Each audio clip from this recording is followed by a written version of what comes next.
কোরআনে তো আল্লাহ তাআলা বলছে আল ইনসানু সিররি, মানুষ হলো আমি আল্লাহর ভেদ, গুপ্ত রহস্য। তাই আল্লাহর কাছে যা আছে আল্লাহ তাআলা তা মানুষের ভিতরে স্থানান্তর করেছে।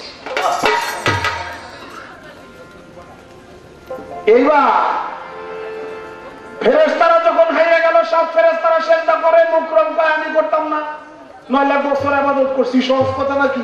আল্লাহ কি করলো, একটা ঘর তৈরি করে ঘরের ভিতরে আজো করে রাখলো, ঘরের দরজা বন্ধ করে ছোট একটা পকেট দরজা খুলে দিয়ে ফেরেশতাকে কয় আল্লাহ যে সব ফেরেশতারা এই ঘরের ভিতরে ঢুকো।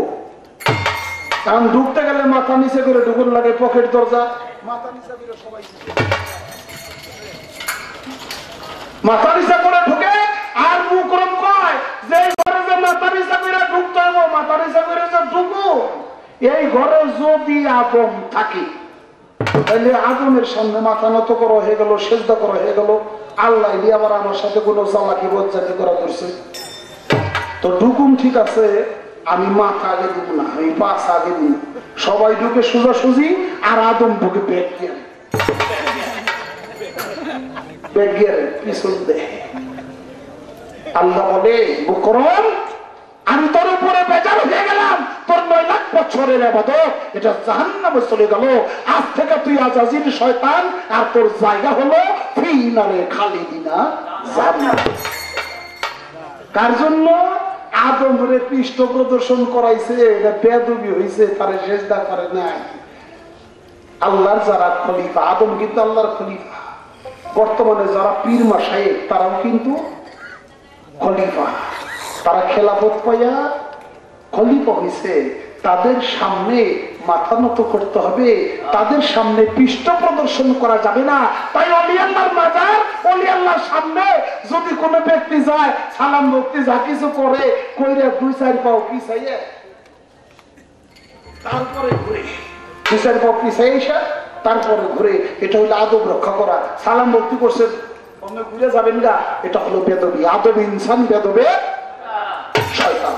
তাই ভাবে পিছনে যাওয়া যাবে না, এই সম্মান করতে হবে। আর ওই নেত্রকোনার একজন মূর্তি আছে, তার নাম হলো মুফতি ফরহাদ ফারুকি আবুল উলাইয়া। উনি তার ব্যাখ্যায় তাফসিরে বলেছে যে আদমরে সেজদা করছে ফেরেশতারা, তারা ফেরেশতাই রয়ে গেছে, আর আদমরে সেজদা না কইরা মুকরম সে শয়তান হয়ে গেছে। এই দুনিয়ায় যারা খেলাফত প্রাপ্ত খলিফা পীর মাশায়েখ তাদের পায়ে যারা মাথা নত করে না, তারা মানুষ বটে, তারা হলো শয়তান তুল্য মানুষ। আর যারা নাকি ওই খলিফার পায়ে মাথা নত করে তারা মানুষ বটে, তারা উত্তম চরিত্রের অর্থাৎ ফেরেশতা তুল্য মানুষ। বাজার কথা কইতেছি, বিরক্ত হইতেছেন? ছোট্ট করে একটা কথা বলবো। আদম রে সেজদা দিছিল ফেরেশতারা কয়টা? ওই যে মুকরম যখন আজাজিল হয়ে গেল, তখন আল্লাহ ওই লানতের ত্বক আজাজিলের গলায় অর্থাৎ মুকরমের গলায় পরে দিল, লানত দিল, সে শয়তান হলো। ফেরেশতারা কয় আমাদের গলায় যখন আল্লাহ দেয় নাই, তাহলে আল্লাহর দরবারে আরেকবার শুকরিয়া জ্ঞাপন করি। আবারও সেজদা দিছে। সেজদা দিছে 2টা ফুল, আগে দিছে একটা হুকুমি, আর পরে করছে একটা, এটার নাম শুকরি। আর মাঝখানে মাথা নিচে করে ঢুকছে, এটার নাম হইল রুকু। রুকু হইল অর্ধেক। আপনারা 1 রাকাত নামাজের মধ্যে কয়টা সেজদা দেন বাবা? 2টা দেন না? 2টা ফুল সেজদা আর একটা হলো অর্ধেক সেজদা, মানে রুকু সেজদা। রুকু শব্দের অর্থ অর্ধেক। আদম রে দিছিল ফেরেশতারা আর এইটার সেজদা সরকার শাহ। আর বর্তমানে নামাজের মধ্যে 1 রাকাতে দেন 2.5 সেজদা। একবার হিসাব করে দেখেন না নামাজের মধ্যে কারে সেজদা করতেছেন।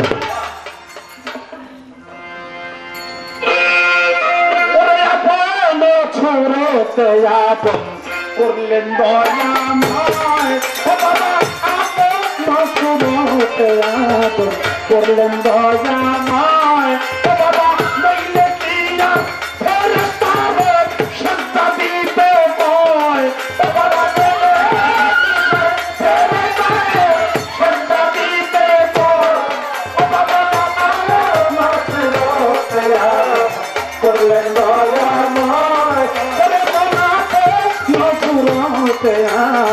করলেন দয়াময়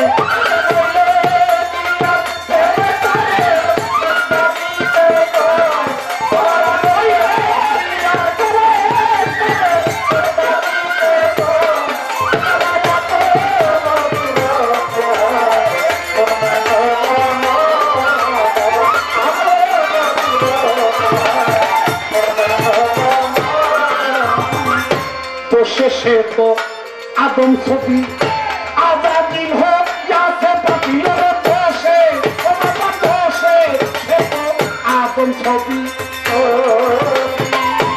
আদাদিন হোক যাতে পাপি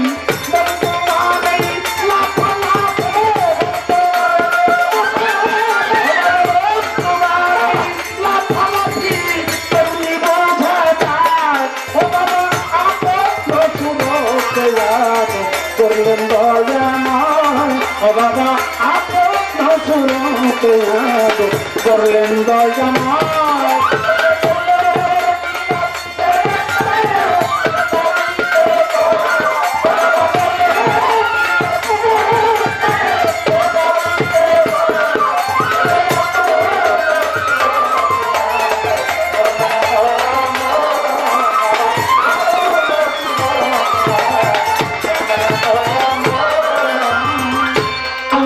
আদম না হইলে তখন তো তার সেজদা দিলে ওরে আল্লাহ ও বাবা আল্লাহ আদম না হইলে তখন তো তার সেজদা দিলে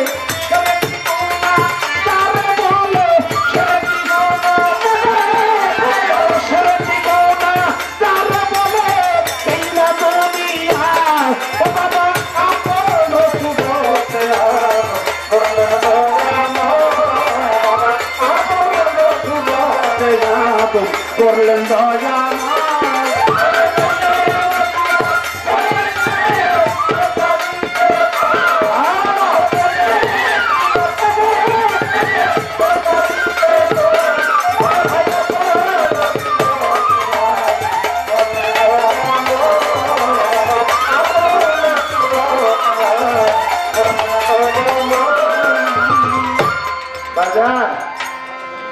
আল্লাহ আদম না হইলে পাপ হইতো তারে সেজদা দিলে সেরেকি গুনাহ যারে বলে এই না দুনিয়ায় আল্লাহ ছাড়া সেজদা দেওয়া এটা হলো সেরেকি গুনাহ আর আল্লাহ কয় ফেরেশতা আদমরে সেজদা করো ভেদটা কি ভেদ হইল আল্লাহ নিজে আদম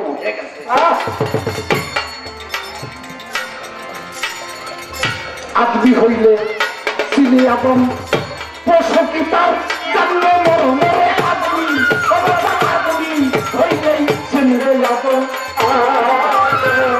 পশু কি তার জানবে মরণ লালন বলে আত্মধরণ লালন বলে আত্মধরণেই আদম কিনলেই হয় লালন বলে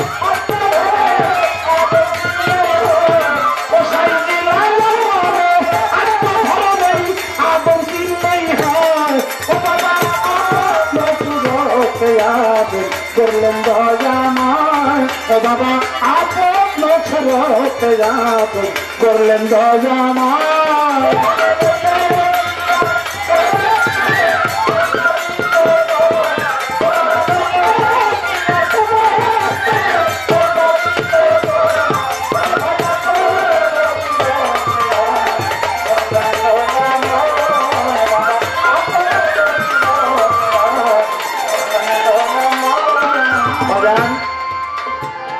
শেষের ছন্দটা হইল আদমি হলে সেনে আদম পশু কি তার জানে মরণ মরণ মানে মর্ম সাইজি লালন বলে আদ্য ধরম ধরম মানে হলো ধর্ম এই আদম চিনলেই হয়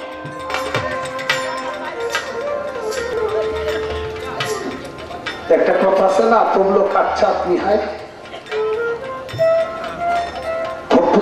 সমস্যা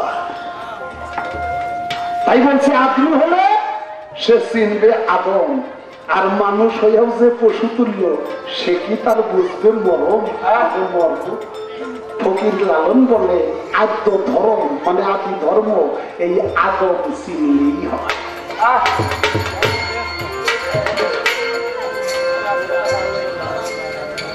আমি আমার প্রতিপক্ষ শিল্পীর কাছে একটা কথা জানতে চাব। সেই কথাটা হলো, আমার আল্লাহ তাআলা 5টা বিয়ে করছে, এই কথা কোনোদিন আমরা বলতে পারবো না?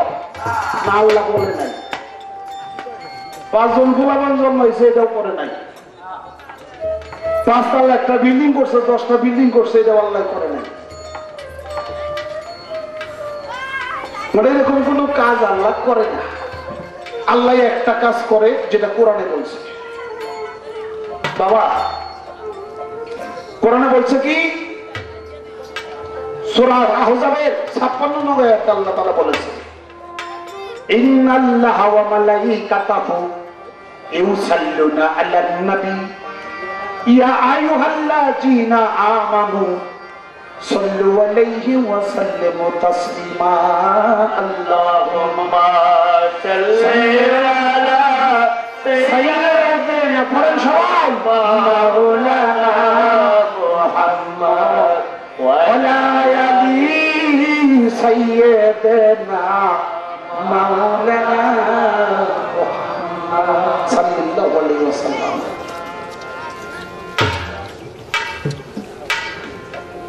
আরবি বললাম, অর্থটা কি? ইন্নাল্লাহ, প্রথমেই সন্দেহ মুক্ত, নিশ্চয় আমি আল্লাহ, ওয়া মালাইকাহু, আমার ফেরেশতা মণ্ডলী লইয়া, ইউসাল্লুনা আলান নবী, আমার নবীর উপরে সালাম পেশ করি। তারপর বলছে, ইয়া আইয়ুহাল্লাযীনা আমানু, হে আমার বিশ্বাসী বান্দারা, সাল্লু আলাইহি ওয়া সাল্লিমু তাসলিমা, তোমরা আমার নবীর নামে দরুদ এবং সালাম পেশ করো। আল্লাহ এই কাম করে ফেরেশতা মণ্ডলী লইয়া। বাবা, আর আমরা যারা বিশ্বাস করি আল্লাহরে, তাকে এই কাম করার জন্য আল্লাহ তাআলা বলছে। আল্লাহর নাম বন্ধ হয়ে যাবে এক সময়। আল্লাহর নাম লওয়ার মতো দুনিয়া কোনো প্রাণী থাকবো না। কিয়ামতে সব ধ্বংস হইব, আসমান, চন্দ্র, সূর্য, গ্রহ, নক্ষত্র এইগুলোও ধ্বংস হয়ে যাইব। তাই আল্লাহর নাম লওয়ার মতো পৃথিবীতে কোনো কিছুই থাকবে না। আমার নবীর নাম মুহূর্তের জন্য বন্ধ হবে না, কারণ আমার আল্লাহ তাআলা নিজেও জীবিত থাকবে এবং আল্লাহর আরশবাহী 8 জন ফেরেশতাও জীবিত থাকবে। আল্লাহ তো আল্লাহর কামই তো একটা, নবীর নামে ফেরেশতা বলে দরুদ পড়া।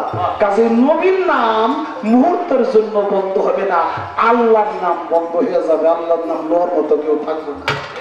আর আল্লাহ নিজেই নবীর নাম সবসময় জপতে থাকবো। সেই নবী আওয়ালুনা মুহাম্মদ, আখিরুনা মুহাম্মদ, আওসাতুনা মুহাম্মদ এবং কুল্লুনা মুহাম্মদ। 4 আকসামে আমার নবী। তিনি আওয়ালে, তিনি আখেরে, তিনি জাহেরে এবং তিনি বাতিনে। আমি খালি জানতে চাই সরকার সাহেব, আওয়ালু নবী একদিন ছিল, আখেরে নবী আসবে। অর্থাৎ আমরা যখন আখেরাতে যাব, তখন আমাদের সুপারিশের জন্য নবী থাকবে। এটা আমরা শুনছি, বিশ্বাস করি, মানি। আমি জানতে চাই শুধু যে এই 4 আকসাম, যেহেতু আওয়াল, আখের, জাহের আর হইল বাতেন। জাহের নবী হইল প্রেজেন্টেন্স সব সময়ের জন্য। বর্তমানে জাহেরি নবী কোথায়, কিভাবে? এবং নবী যেহেতু বাতেনে, বাতেনের নবীর রূপটা কি, তাকে কিভাবে দেখা যাবে? আমি বুঝাসারি প্রশ্ন করুন না, 2-1টা কথা মাত্র ইংলিশন করুন, কুশিন করুন। ওই যে একটা কথাই আছে যে, কথার মতো কথা হইলে অল্প কথায় বুঝে, আর জাতের কচু হইলে নাকি অল্প জালে সেজে। আমি ওই 800 মান জল দিয়ে 4-5টা পুঁটি মাছ ছেড়ে দিয়ে, তারপরে গামছা বিন্দে নাই